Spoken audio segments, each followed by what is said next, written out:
မင်္ဂလာပါခင်ဗျာเนาะကျွန်တော်အခုပြောပြပေးမှာကเนาะပုံပြင်လေးတပူရဲ့အကြောင်းပြောပြပေးမှာဖြစ်ပါတယ်เนาะပုံပြင်လေးရဲ့အနောက်မယ်ကတော့เนาะကျင်းကြီးနောက်ပုံပြင်လေးဖြစ်ပါတယ်เนาะ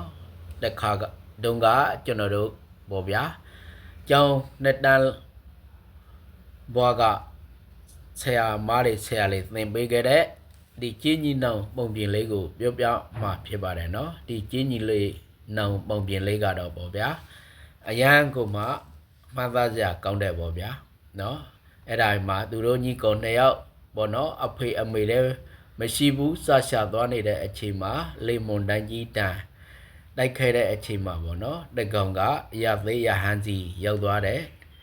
เนาะတကောင်ကလူဆိုဓမြစီကိုရောက်သွားတယ်ပေါ့ဗျာအဲ့အချိန်မှာပေါ့ဗျာရသေးရဟန်းစီကိုရောက်လာတဲ့အကြီးကတော့အကြီးပြင်းလာတဲ့အခါမှာပေါ့ဗျာအရင်ကြီးသေးသေးမွေ့เนาะခံပြကျွန်တော်နဲ့ရင်ကြီးသေးမွေးသာလူတွေကိုဆက်ဆံမိပါတယ်ဆက်ဆံတာပေါ့ဗျာเนาะတခုဓမြစီကိုရောက်သွားတဲ့ကြီးလေးကတော့ပေါ့ဗျာလူတွေလာတဲ့အခါမှာเนาะအနှုတ်ဆက်ရမှမသိဘူးမင်္ဂလာဆိုတဲ့စကားလည်းပြောလို့မတတ်ဘူးရိုက်ဆိုင်ကြမ်းထန်ပဲပြောဆိုတတ်ပါတယ်เนาะဒါဆိုရင်သူတို့ညီကောင်နှစ်ယောက်တက်ကြီးလာတဲ့အချိန်မှာပြန်ဆုံတာပေါ့ဗျာကျင်းကြီးနောက်နှစ်ခုပြန်ဆုံတဲ့အချိန်မှာတကောင်ကတော့ရင်ကြီးသိမွေးပြီးတကောင်ကတော့ဆယ်ရုံမှာကြမ်းထန်တဲ့စကားတွေပဲအမြဲတမ်းပြောတယ်ပေါ့ဗျာအဲ့ဒါကြောင့်ဒီကျင်းကြီးနောက်ရဲ့နှစ်ကောင်လေးကတော့ပေါ့ဗျာ